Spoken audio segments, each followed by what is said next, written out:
Te deja que tu marido asuma la responsabilidad, sino también ora por esa situación. Yo pienso que muchas veces nosotros pensamos en acciones que debemos hacer, cosas que estamos llamados a hacer, y no recordamos que el único agente de cambio que Dios ha dejado en este mundo se llama el Espíritu Santo. Y eso significa que nosotros tenemos que orarle a Dios para ese cambio. Lo segundo que también podemos hacer es buscar consejo. Aún si es posible, junto con tu marido, visita a un pastor o a alguien que pueda ayudarlos en una situación de esa naturaleza para que le dé herramientas de cómo él puede asumir. Muchas veces los maridos se quejan o nos quejamos de que no podemos hacer las cosas porque no nos dan el chance. Sugel decía que el hombre y la mujer son distintos.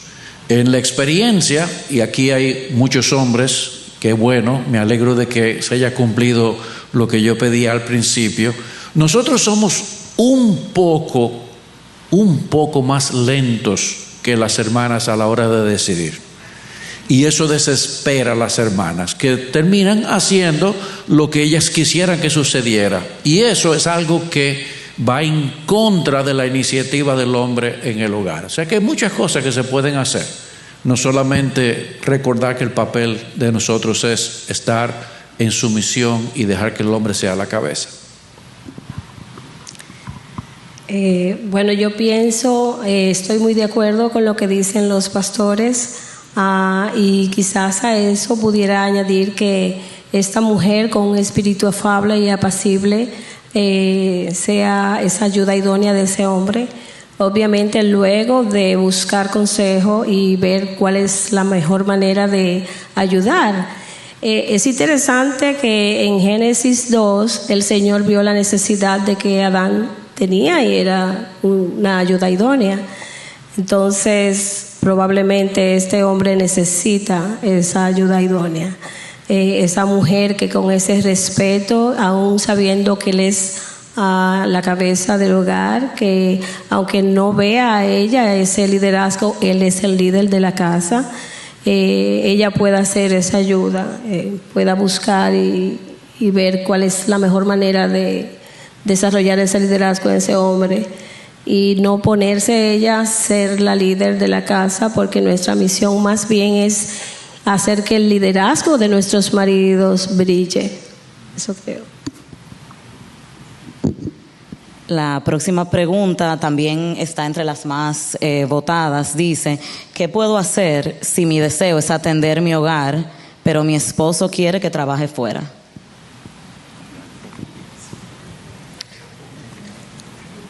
Pero usted fue que predicó de eso, pastor. Y lo hizo con mucha insistencia. O sea que arranque y nosotros le hacemos la otra voz. Yo quisiera dirigir unas palabras a los hombres.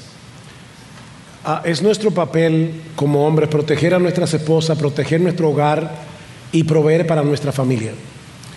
Si tú tienes que tomar 2 trabajos, dormir menos, en serio, hazlo, para que tu esposa pueda hacer mientras tus niños están en casa, son pequeños, para que ella pueda dedicarse a cuidar a la familia. Por otro lado, yo también les pediría a todos que evalúen lo que yo decía brevemente al principio de esta última intervención, y es el hecho de que nosotros a veces somos engañados por la trampa de los 2 salarios. O sea, nos parece genial que ahora hay un salario adicional en la casa, pero calcula el costo de que tú salgas de la casa con niños pequeños, lo que tú tienes que pagar para que suceda en casa lo que deberías estar haciendo probablemente tú misma. Entonces, en ese sentido, yo creo que sí que hay una trampa en este aspecto. Calcula el costo, pero sobre todo calcula el hecho de que tú llegas reventada a la casa y ahora vas a tener que ser mamá, vas a tener que ser esposa, cuando en realidad ya tú no tienes fuerza, ya tú no tienes energía, porque tú diste lo mejor de ti en el trabajo donde estás. Ahora, eso no elimina la realidad de que en la economía en la que nosotros vivimos, a veces es casi imposible que una mujer no salga a trabajar, y ahí yo te diría, bueno, piensa si hay alguna posibilidad de que tú puedas producir desde la casa piensa si hay alguna posibilidad de que tú puedas tener un trabajo a medio tiempo mientras tus hijos están en la escuela. O sea, hay varias cosas en las que debemos pensar antes que rápidamente irnos al mundo laboral. Y cuidado, por otro lado, porque entonces a veces cuando llega el segundo salario, tampoco da, porque a medida que entra el dinero, entonces aumenta el nivel de vida. O sea, no nos quedamos en el mismo nivel de vida que teníamos antes, y por lo tanto ahora que estamos ganando más, también estamos gastando más. Y tenemos que resistir a la idolatría en ese sentido de querer tener lo mejor y lo más nuevo, cuando podemos quedarnos tal vez viviendo en una vida decente, sin lujos, pero tratando de mantener el hogar protegido y cuidado como Dios intentó desde el principio. Y yo añadiría que una de las cosas que nosotros debemos traer a la mente como familia, como padre, como madre, es el hecho de que lo que nosotros estamos poniendo en juego es la vida y el alma de nuestros hijos. O sea, cuando nosotros estamos buscando dinero afuera porque tenemos una necesidad, debemos evaluar el efecto que eso va a tener en la vida de nuestros hijos. Voy a poner un ejemplo. Salimos a trabajar, los muchachos están en la escuela hasta las 2 de la tarde. Normalmente cuando uno pregunta en la escuela, en la entrevista, ¿con quién se quedan tus hijos en la casa? Con una muchacha que yo tengo. Normalmente te dicen, es una persona que tiene muchos años conmigo, viene de mi familia, yo la conozco. Pero el punto es que el cuidado del alma de nuestros hijos requiere de una visión que nosotros adquirimos a través de la palabra de Dios y que muy probablemente ninguna otra persona va a tener la percepción que nosotros tenemos.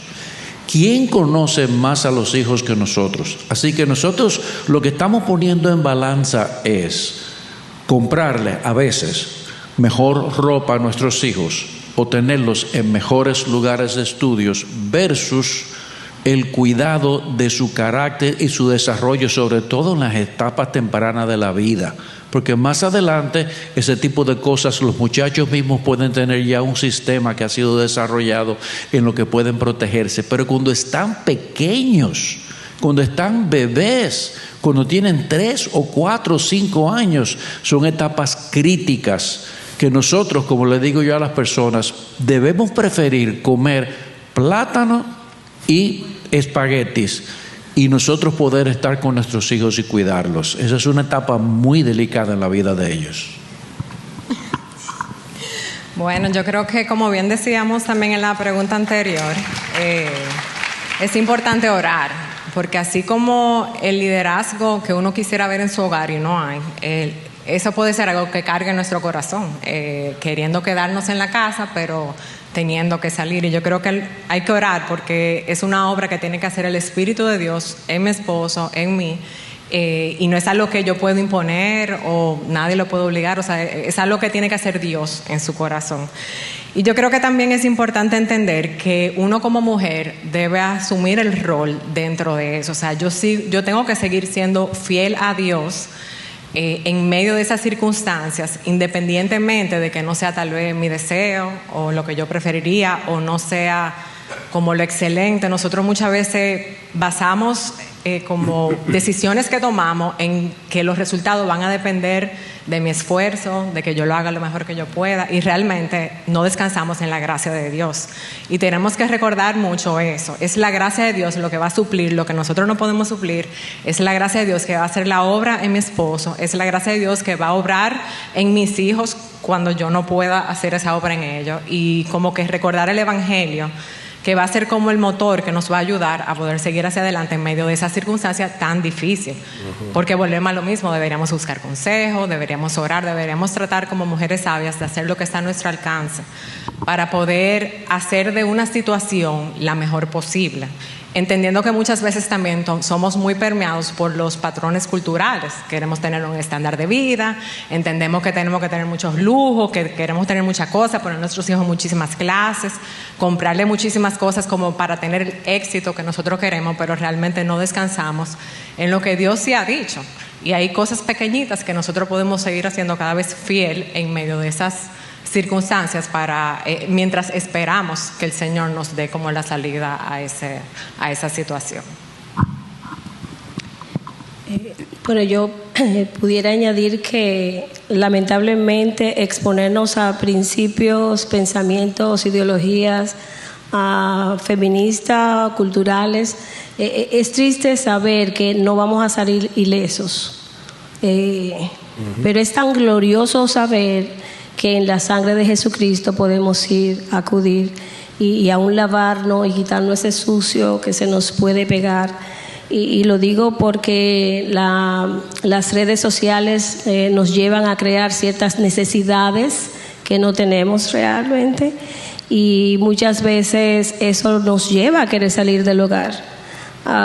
Vemos cómo se presentan viajes, personas felices, una felicidad falsa que se promueve, y uno tiende a querer hacer esas mismas cosas y se crean necesidades que no son reales, y entonces eso debemos tener cuidado, porque puede ser que esté llevándonos a tener el deseo de salir de la casa, quitándole el valor a lo que realmente tiene valor, como decía el pastor Lester, que es la crianza de nuestros hijos. El pastor Sugel decía que nosotros tenemos la responsabilidad de criar hijos para la gloria de Dios. Entonces, fíjese cómo le quitamos el valor a lo que realmente tiene valor, buscando una famosa necesidad que nosotros mismos nos hemos creado.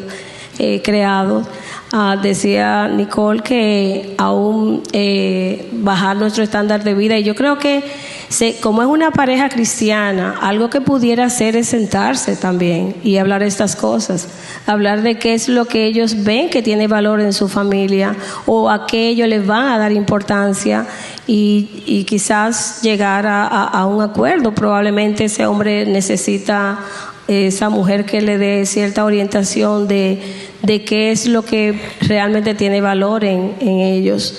Entonces, pienso que al igual que como decía ahorita, también debemos buscar consejo. Gracias a Dios que nos ha puesto una comunidad de gracia donde tenemos líderes fieles que nos pueden guiar en estas cosas para que el nombre de Cristo sea glorificado. No se trata de la mujer, no se trata del hombre, se trata de la gloria de Dios. Y en nuestros hogares debemos procurar que la gloria de Dios sea el mayor estándar. En ambas charlas se hizo referencia a cómo este hermoso diseño se ve de distintas formas, por las etapas, por los momentos de la vida de la mujer. Y en ese sentido hay una pregunta que dice así: ¿cómo recupero gozo y propósito entrando a la ancianidad y no habiendo servido a Cristo como debía, como esposa y madre? Tengo mucha culpa. Wow. Ahora sí voy a hablar yo, porque yo pensé y no lo hice, mea culpa, concluir el primer mensaje trayendo una nota de alivio en ese sentido. Porque yo sé que cuando se habla del deber de la mujer, como se habla del deber de los hombres, es casi imposible que en algún punto no sintamos culpa. Recuerda la promesa de Juan, primera de Juan 1:9: si confesamos nuestros pecados, Él es fiel y justo para perdonar nuestros pecados y limpiarnos de toda maldad. Hace un rato Nicole decía, nosotros debemos traer el Evangelio, y eso es tan importante. Tenemos que traer el Evangelio a nuestras vidas y decir, bueno, Señor, yo no tenía la luz que pude haber tenido cuando era más joven, la estoy teniendo ahora, no hice las cosas bien, pero qué bueno que en ti hay perdón para que seas reverenciado.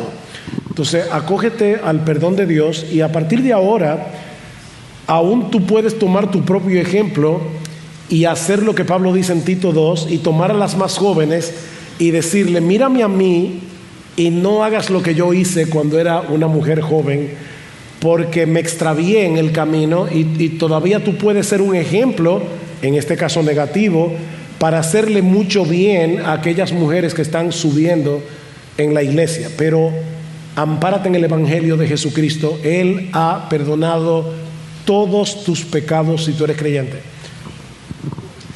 Yo añadiría a lo que tú estás diciendo, Sugel, porque tú mencionaste de alguien que de repente se da cuenta de algo que debió haber hecho y que no sabía que debía hacerlo. Pero yo voy a añadirle una dificultad adicional, y es alguien que sabiéndolo no lo hizo. Todo lo que tú has dicho aplica igual.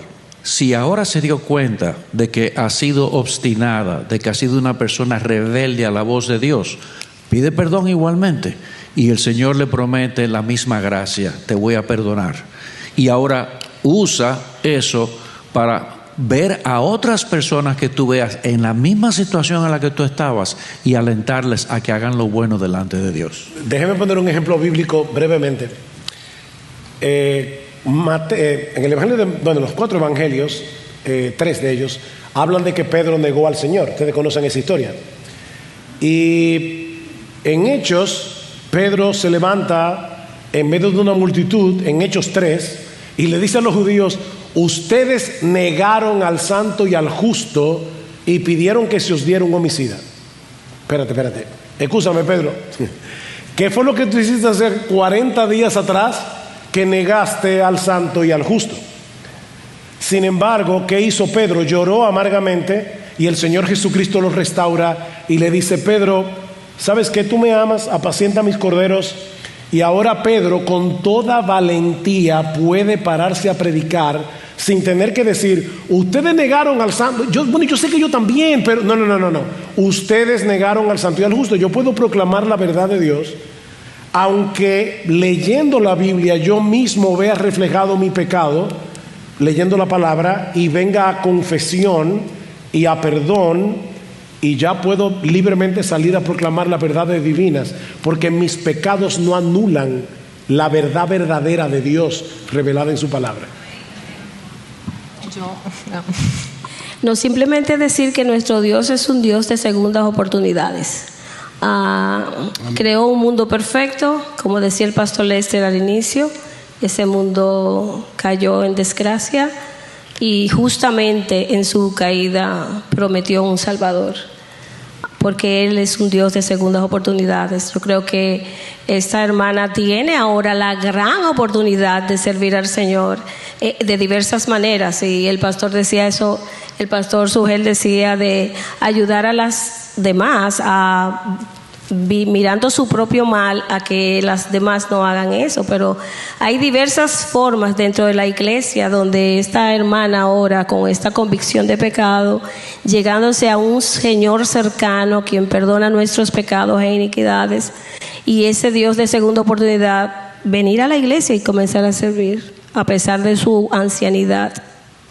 No, y agregando a eso, es una excelente oportunidad para que el evangelio brille, porque al final esa madre, que me imagino como le pasa a cualquiera, que pudiera sentir como culpa por cosas que tal vez no hizo o debe haber hecho, uno se puede sentir como aplastado porque entiende que genera consecuencias en la vida de nuestros hijos, pero entender que esa es una oportunidad que yo puedo enseñarle a mis hijos lo que es el evangelio, porque ese error que yo cometí, conscientemente o inconscientemente, el Señor me perdonó. Yo vengo, pido perdón, porque como muchas veces nosotros tratamos o entendemos que el evangelio es vivir una vida perfectamente moral y sin mancha, y realmente no. O sea, el evangelio es: Cristo me compró con su sangre, yo peco, yo me arrepiento, voy a Cristo en arrepentimiento y vivo mi vida entera así, cayendo y levantándome, pero esa salvación costó la sangre de Cristo, y su gracia no puede ser una gracia barata. O sea, realmente yo tengo que aquilatar el peso de lo que implicó mi perdón.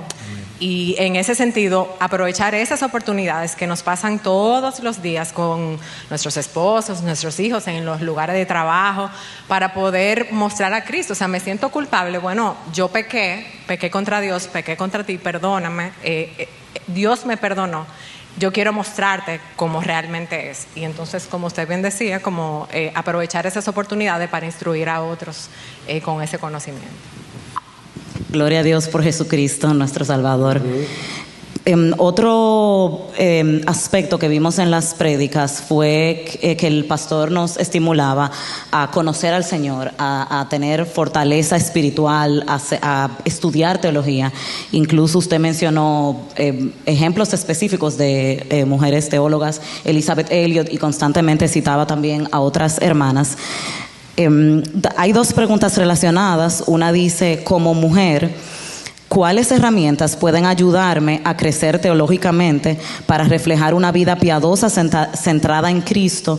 Y otra preguntaba por herramientas específicamente para conocer el feminismo y poder defender la verdad. Yo creo que cualquier libro de teología que ayude a un hombre puede ayudar a una mujer. En ese sentido no veo diferencia. Exacto, los libros no son feministas. O sea que estudia teología, hermana, estudia teología. Yo creo que mientras más fuerte sea tu teología, más vas a poder enfrentar los embates de este mundo. Qué bueno cuando una mujer puede ampararse en la soberanía de Dios en medio de las pruebas y decir mi Dios está en su trono, gobernándolo todo. Ahora, en cuanto a literatura, me veo en un problema en el sentido de que muchos de los libros que uno lee están en inglés, pero yo sé que aquí hay varias personas que saben inglés y por eso voy a mencionar algunos en inglés y en español. Yo mencioné el libro de Rebecca Merkel, se llama Eva en el exilio. Es un libro excelente y tiene una parte del feminismo, pero también tiene un aspecto de cómo la mujer puede llevar a la práctica todas estas información que dimos de el papel de la mujer en el hogar. Y la misma Rebecca Merkel, que es una mujer sumamente estudiosa, tiene 5 hijos. O sea, ella crió 5 hijos. Está Caroline McCauley, el libro Radical Womanhood, yo lo recomiendo tremendamente. Pero hay otras mujeres que... y para el tema del feminismo está Mary Cashan, que aunque sus libros están en inglés, yo creo que ella tiene en Aviva Nuestros Corazones, ella tiene charlas acerca del feminismo que ustedes pueden escuchar traducidas al español, pero el libro de ella se llama El Evangelio Feminista y es un libro excelente. Yo alabo a Dios por estas mujeres teólogas que el Señor nos ha regalado y de las que aprendemos muchísimo. Está Nancy Pearcey, que aunque ella no escribe directamente sobre el feminismo, ella es una ex feminista y ella escribió Verdad Total, que está en español, y es un libro que yo recomiendo porque te va a enseñar todo lo que yo mencioné de cosmovisión. Definitivamente, si lees a Nancy Pearcey, te vas a beneficiar enormemente. También está su libro En Búsqueda de la Verdad, que también está en español y tiene la ventaja de que es más breve que Verdad Total, pero que yo lo recomiendo enormemente. Y vas a también aprender a hacer buena apologética cuando te vengan con todas estas ideologías que parecen muy intelectuales, pero que en realidad se destruyen en su base filosófica. Hay un libro que está escrito por una joven brasileña católica romana. Sin embargo, echando a un lado el aspecto religioso, esta es una ex feminista, de hecho fue una de las feministas más prominentes del Brasil a pesar de su juventud, y en medio de una crisis que casi la mata, de un aborto que ella se hizo, esta muchacha entiende que está metida en una secta, por decirlo de alguna manera, sale del feminismo, lamentablemente cae en el catolicismo romano. Yo no apoyo eso de ninguna manera, pero ella escribió un libro que se titula Cómo fabricar a una feminista. Salió publicado en octubre del año pasado. Ella se llama Sarah Winter Hoff y su libro está en español y está tanto en físico como en Kindle para los que quieren leer en digital.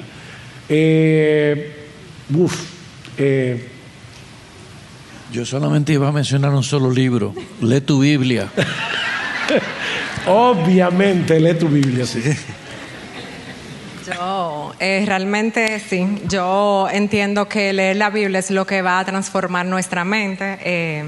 Muchas veces uno, especialmente desde el rol como de la maternidad, uno lo ve como, hay momentos, uno cuando tiene niño pequeño es como, necesito leer un versículo para sobrevivir en el día de hoy porque no tengo mucho tiempo y las etapas van cambiando, pero es sumamente importante la mujer estudiar teología porque al final la mujer es la que se pasa mayor tiempo con sus hijos y es la que está traspasando la palabra de Dios a sus hijos. Entonces yo tengo que estar segura de que eso que yo estoy traspasando es fiel a la verdad y es la verdad como Dios la dijo. Entonces, muchas veces la gente tiene como, bueno, para yo estudiar teología tengo que ir a un seminario o tengo que ser un hombre, porque usted lo dijo ahorita, di que no, que los hombres se juntan y pueden estudiar teología, pero yo iba a decir que las mujeres también se pueden juntar. Yo lo sé, Nicole. Te conozco.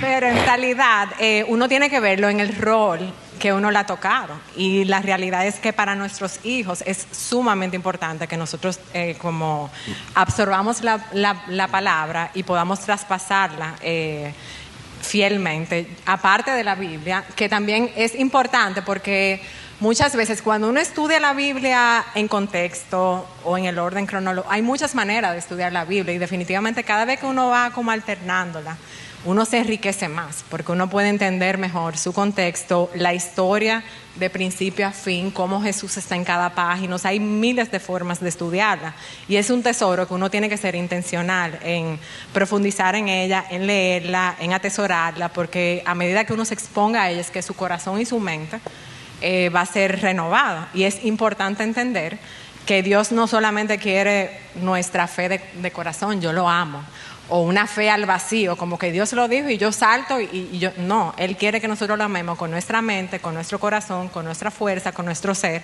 y eso implica todo. Y para que nuestras emociones y voluntad sean movidas, tenemos que amarlo con nuestra mente. O sea, tenemos que hacer un ejercicio intelectual, aunque es por fe, pero incluye nuestra mente también.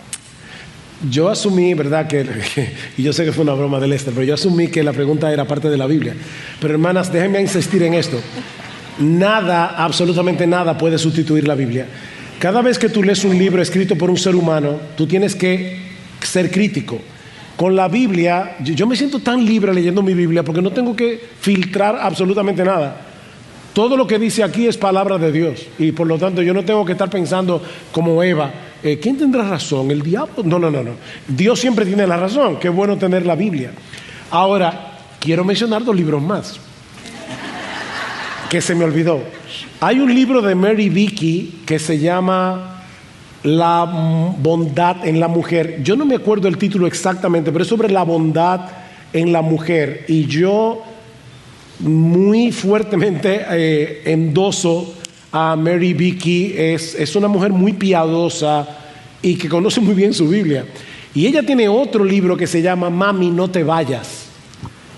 Yo creo que ese libro lamentablemente no está en español, pero es Mom, don't go, o sea, no te vayas. Y es acerca del trabajo de la mujer en el hogar. Así que yo también quiero recomendar ese libro de Mary Vicky acerca de ese tema. Vicky se escribe B de burro, E-E-K-E. La enseñanza de la bondad sería el de La enseñanza de la bondad, ese es el libro, sí. Creo que empezaron a responder un poco la próxima pregunta, pero para continuar por ahí, dice, ¿cómo podemos explicar en estos tiempos a las más jóvenes la sumisión, a pesar de la falta de liderazgo que vemos hoy en día?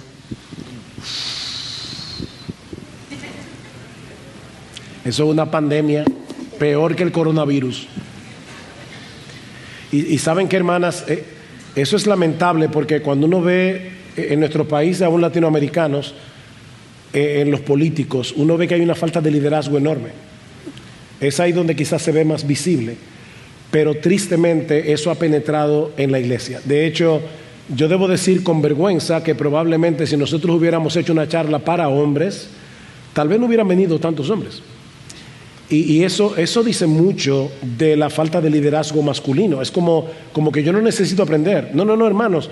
Nosotros somos niños que necesitamos todos seguir creciendo. Yo miro mi vida ahora con 64 años y digo, wow, si yo hubiera sabido cuando yo comencé a criar a mis hijos lo que ahora sé, porque yo cometí muchos errores y todavía estoy aprendiendo un montón de cosas.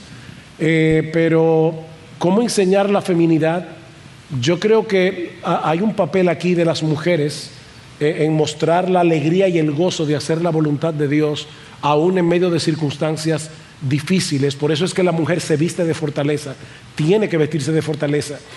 pero ojalá que el Señor use esta cosa que hemos estado hablando para animar a una generación de hombres y que nosotros podamos criar aún niños que desde pequeños entiendan el rol que ellos deben asumir cuando sean adultos, el rol de ser proveedores, de ser protectores, de ser hombres amantes de sus mujeres, que no sean simplemente personas que enfaticen la autoridad, sino que también enfaticen el servicio, enfaticen la ternura, enfaticen el amor. Yo creo que para mí, ¿verdad?, el punto de partida sería el hecho de que nosotros le creamos a Dios y no le creamos al mundo. ¿A qué me refiero? Cuando uno usa la palabra sumisión en cualquier contexto, y aún en las bodas, que uno está ministrando en las bodas, esa palabra inmediatamente crea una reacción en las mujeres que están presentes y en los hombres que están presentes. Y la reacción se debe a que la misma palabra, la mera palabra, lleva una connotación negativa. Sumisión, eso es troglodismo. Eso es volver a la época medieval. Eso es pedirle a la mujer que haga algo que va en contra de ella. Bueno, eso es lo primero. Yo creo que lo primero es cuando Dios te dice, ese es el rol que tú tienes en el matrimonio, y tú, como bien enfatizaste en tu prédica, voluntariamente te sometes. Lo que tú estás haciendo está promoviendo el bien tuyo. Estás haciendo lo que Dios te manda hacer y estás promoviendo tu bien. Y eso es lo primero que nosotros tenemos que cambiarle la mente a las personas. Porque lo que se ve es que nosotros estamos haciendo algo que va en contra de nuestra capacidad de ser personas completas y realizadas. ¿Ok? Mi realización viene de yo estar haciendo lo que Dios quiere que yo haga en cualquier contexto en el que yo me encuentre. Esa es la realización. Yo soy realizado cuando yo estoy en cualquier contexto viviendo en el centro de la voluntad de Dios. Amén. Y en el caso del matrimonio, la mujer debe someterse. Fíjense que Sugel decía en la exposición, y que eso es lo que la Escritura dice, no es que el hombre coja a la mujer por los moños ahora y la lleve a someterse. Yo he escuchado a personas que dicen, es que tú no sometes a tu mujer. Es que él no está llamado a someter a su mujer. Pero ¿cómo que los hombres no pueden someter a su mujer? Porque no es el papel del hombre someter a su mujer. El papel del hombre es amarla y servirla. Ese es su rol, tiene que servirla. Y cuando una mujer sea servida en ese contexto, entonces podrá ser más fácil para ella decir, yo me someto al liderazgo de este hombre, yo me someto a las direcciones de este hombre. O sea que la sumisión lo que conlleva es sencillamente entender el papel que yo juego dentro de esa unidad que se llama matrimonio, en donde tiene que haber una gerencia y tiene que haber un conjunto de directores, en ese sentido la ayuda idónea, la